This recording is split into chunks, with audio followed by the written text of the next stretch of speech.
get goosebumps watching that. How you feel about Me that? too. Me too. I've only seen it 5,000 times. Right? It's great, though. Yes. So, Good morning, everybody. so this man is responsible for a big reason why you saw what happened on that video.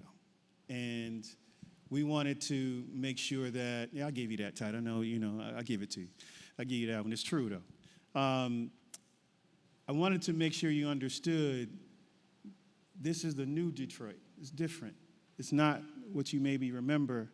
And this man here is really instrumental in making that happen.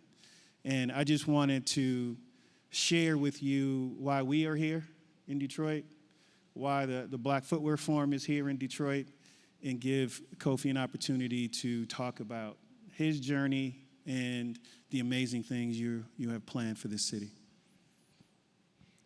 Well, I mean, can there be any other place for the Black Footwear Forum than here in this building? That's right. It's fabulous. And for the Penn Sol Lewis College, I mean, it's just incredible.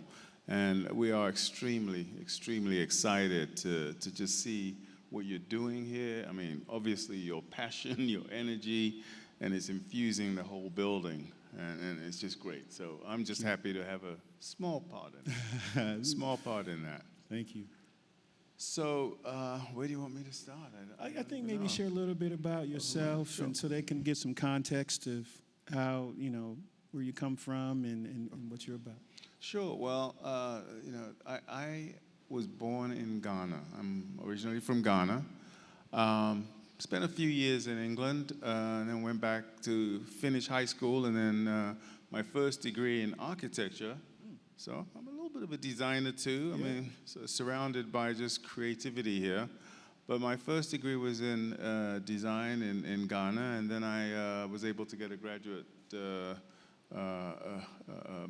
position in UC Berkeley. So that's how I entered this country, through graduate studies. So I did a graduate degree in architecture, and I did another graduate degree in city planning. And my passion in architecture was primarily to see how architecture and buildings could provide better communities for people. And that's frankly why I chose Berkeley. And in the process, I became more enamored with the notion of planning and urban planning, putting together larger pieces of properties to influence and hopefully support people. So when I finished Berkeley, I began, frankly, building affordable housing in the San Francisco Bay Area.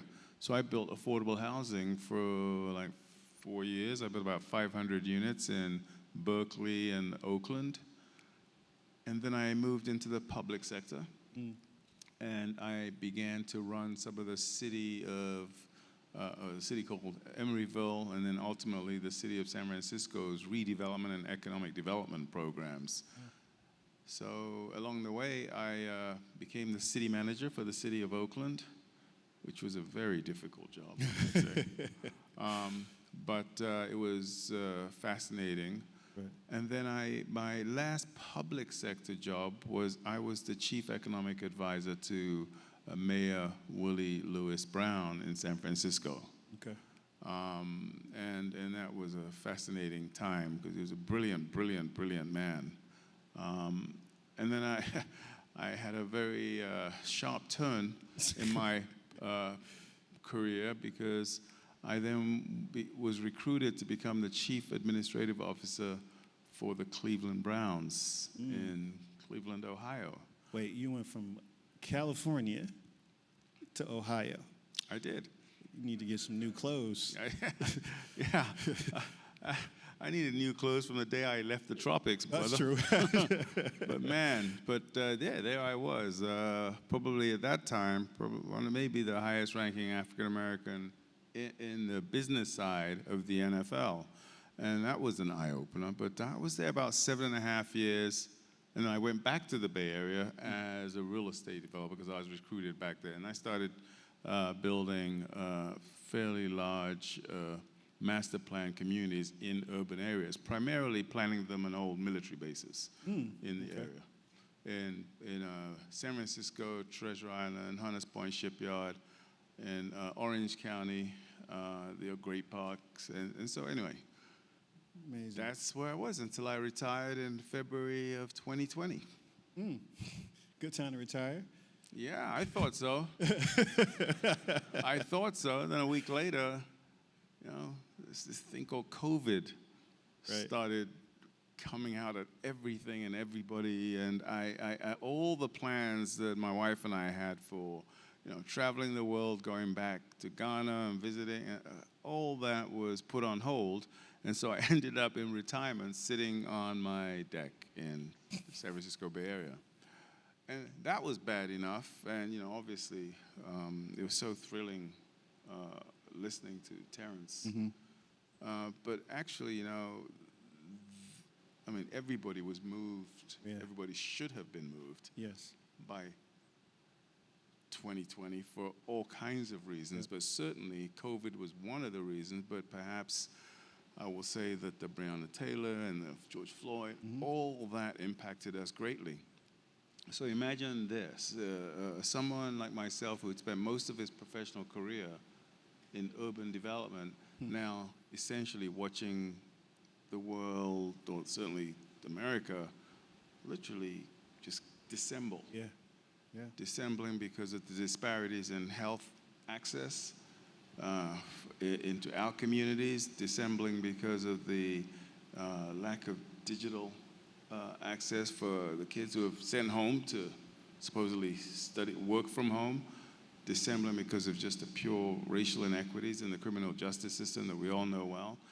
Everything was going back. So I literally said, wow, I've been in this space most of my professional career thinking I'm doing well. I must have been built or been responsible for thousands of affordable homes and parks and all those things. And yet we clearly didn't get it right. Obviously. Right. So that's what was going on in my mind, and I got a call from a headhunter. And the headhunter asked if I would like to come and lead Bedrock in Detroit. And I said, no, man, I'm retired, thank you. And he said, so what are you doing? I said, that's a good question. I'm sitting on my deck doing not much of anything. Right. That's called retirement. That's called retirement, exactly. But I wasn't happy. Okay. I wasn't happy. I was distraught, actually, because I just felt there was more one should be doing. So what I was beginning to do was write papers, write papers, and because I knew a little bit about public policy. So I was writing papers, and I used to be a senior fellow at the Brookings Institute in the Metropolitan Division. So I knew a little bit about urban policy, so I was writing papers. Anyway, long story short, the recruiter just wouldn't go away. Called me the following week. I said, man, did you not hear me the first time? I'm retired. He says, but you're not doing anything. So he said, well, why don't you at least come out to Detroit? Why don't you just come out? Right. So I said to my wife, we're not doing anything, so we may as well. They're paying for it. Let's go. So we came to Detroit. And I got to tell you, remember I was in Cleveland, Ohio, so I had occasion to come through Detroit a few times.